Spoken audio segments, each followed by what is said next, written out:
We're loving and hating and making scenes. Now we just see everything we believe.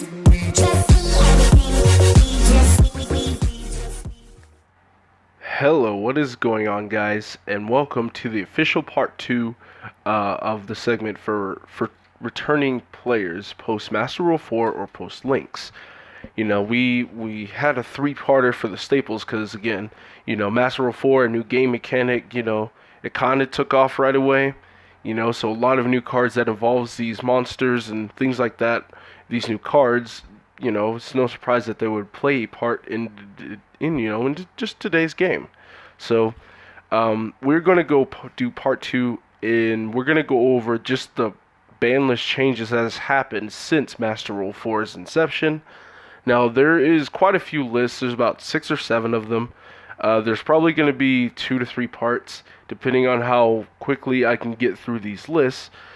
So, early disclaimer, I'm only going to talk about the cards that have moved down in numbers, whether it be from 3 to 2, 2 to 1, 3 to 1, or 3 to, just 0, things like that. I'm not going to go into the cards that got unrestricted or got unbanned, because I feel like it is important to talk about the cards that ended up getting restricted or no longer legal for play, because there's probably a lot of cards that when people return to the game, they kind of scratch their heads and kind of wonder why certain cards are on the list, especially if they're cards that that they were formerly used to before they had left. So with all of that out of the way, I'm going to go ahead and start off with the first ban list of Master Rule 4's inception, and that is of September 18th, 2017.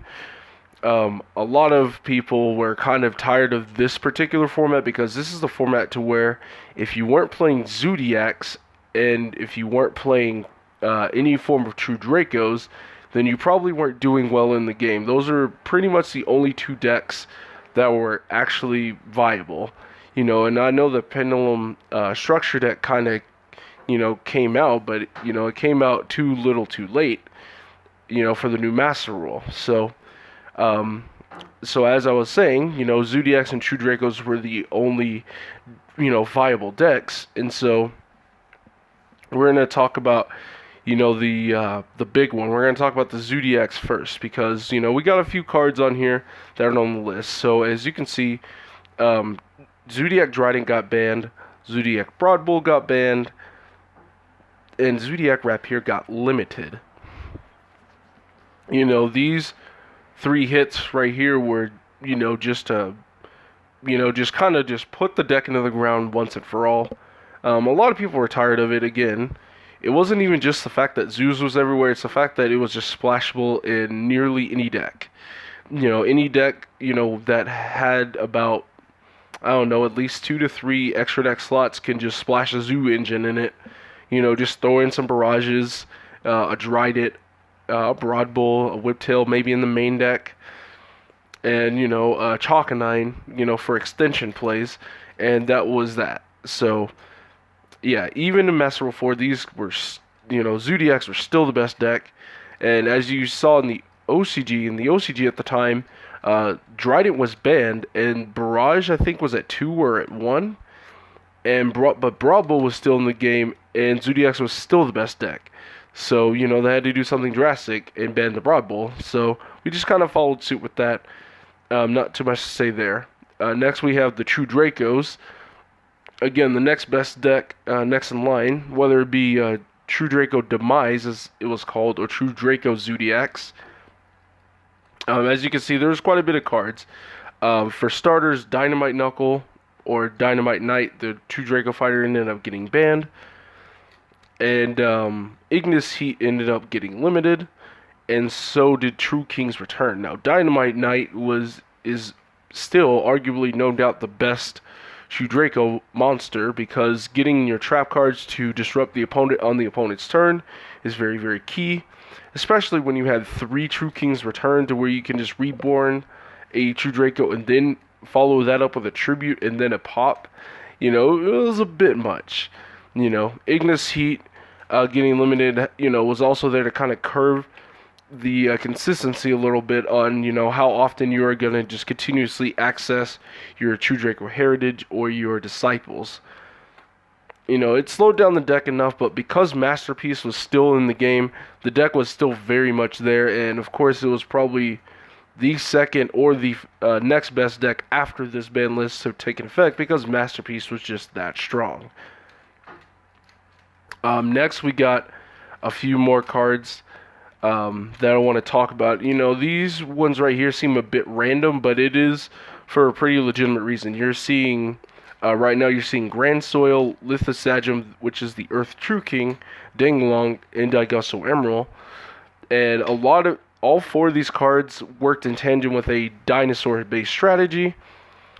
More importantly, it was a dinosaur FDK going around where you could, you made 3 Firewall Dragons and you looped Daigusto Emeralds.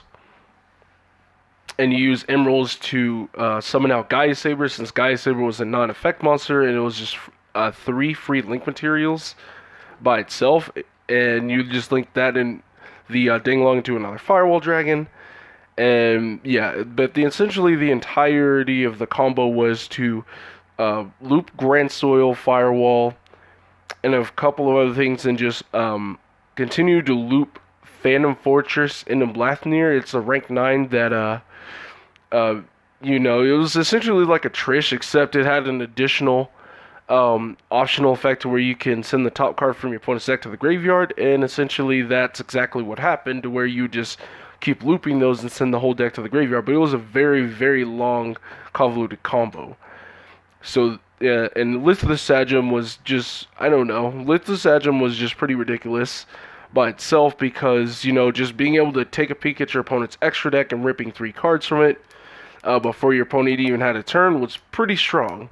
Not to mention it, heavily synergized with the dinosaurs. It was a level 9, so it was likely one of the materials used for the Ender Blathnir combos. And Danglong was just really, really strong, obviously. Especially in the dinosaur strategy, just one Overraptor got you 2 negates, because Danglong could search you Pillars, and Danglong would send Chi-Wen to the graveyard. Pillars would negate a card, destroying the Danglong. Danglong would summon the Earth Yangzing, which is Baxia, I believe. No, Baxia is a Synchro, but I forget what it was called. But you would summon that from the deck and revive Chi-Wen, and then immediately Synchro into Herald of the Arclight for a second negate. Not to mention, if you hard drew a Conductor Tyranno, that was going to be on the field as well, along with the 2 negates. At the time, that was pretty ridiculous. And even now, I believe if that was still legal, that'd still be really strong. 2 negates is, it's pretty good, but Ultimate Conductor Tyranno with negates is already insane as is. So, Danglong staying banned might be the best thing for us. And next we got just a couple more cards. Dark Hole and Kaiju Slumber, they were both semi-limited, and they both went down to 1 copy. Just the sheer amount of board wipes at the time was just pretty insane. I do remember in Full Power Zodiac, we had 1 Raigeki, 2 Dark Hole, and 3 Kaiju Slumbers. That alone was ridiculous. Just having 6 board wipes, 6 generic board wipes as spell cards. Yeah, they needed to really do something about the board wipes because they were being heavily played. So that's it for the September 18th ban list of 2017. Now we're going to go and we're going to move on to the ban list later on, which is November 6th of 2017.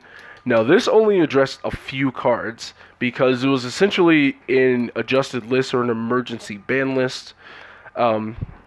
See, at that time, the set Circuit Break ended up debuting, and that released a card called Spiral Double Helix, to where it tied the entire Spiral archetype together, and it made a tier 0 strategy to where, yeah, if you weren't playing Spirals, you weren't winning, essentially. And so they did a few things. For one, they limited Spiral Quick Fix and Spiral Gear Drone.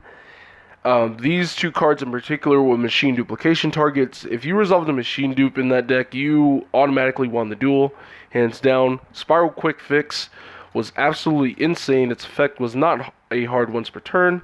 It was able to continue to discard to special summon itself out of the graveyard and search more cards.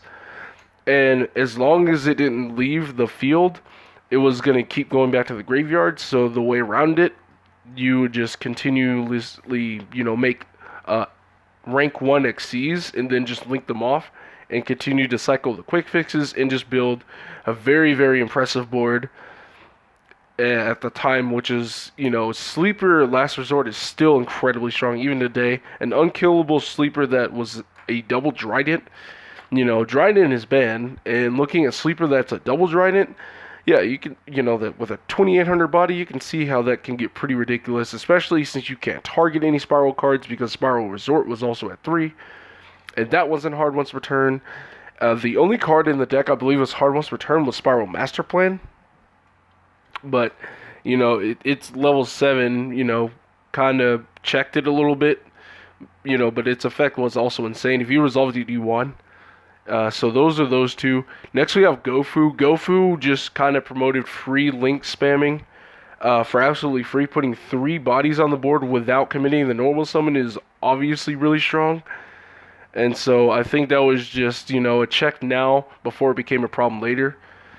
And the last one was set rotation. Now, for those of you who are actually confused about this one, this is around the time where nearly every deck was playing 11 field spells, which was 3 of their own field spells, 3 terraforming, 3 set rotation, 1 dragon ravine, because Desrudo had also come out in circuit break, so Ancient Fairy Dragon saw a ton of play.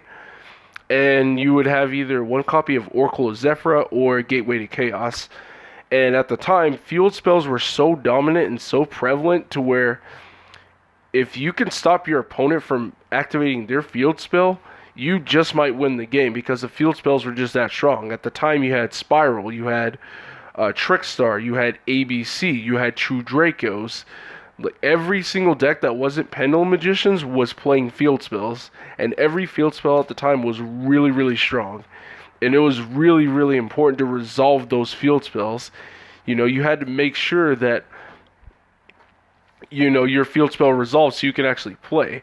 In fact, it got so bad to the point to where people actually teched Black Luster cards or some certain targets. They actually teched just so to add with Oracle of Zephyr, because Gateway to Chaos, because Oracle of Zephyr and Gateway to Chaos, they have to add on activation.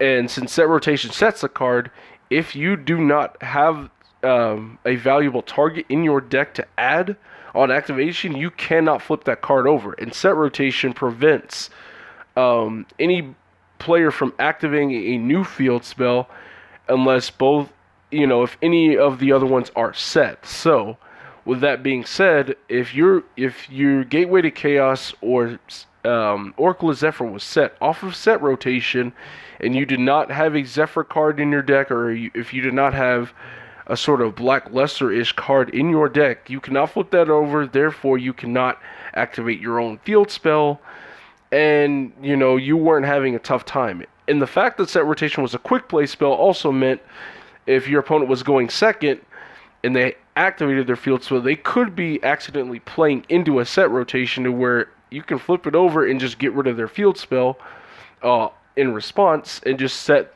Oracle or Gateway to Chaos. So yeah, that was a crazy time. 11 field spells was pretty good. It was pretty insane. Desrudo, Ancient Fairy Dragons, 11 field spells. If I don't activate my field spell, I lose. Yeah, that was a pretty insane time. Set rotation, yeah, got limited. Anyway, that's it for that list. Again, it was a very small list, just an adjusted ban list. So, that is it for part 1 of Banlist, guys. Let me know what you guys' thoughts are in the comments below. If I missed anything, feel free to leave your thoughts in the comments below. Thank you guys very much for watching. This is J Money, and I am signing out. Through the wastelands, through the highways, and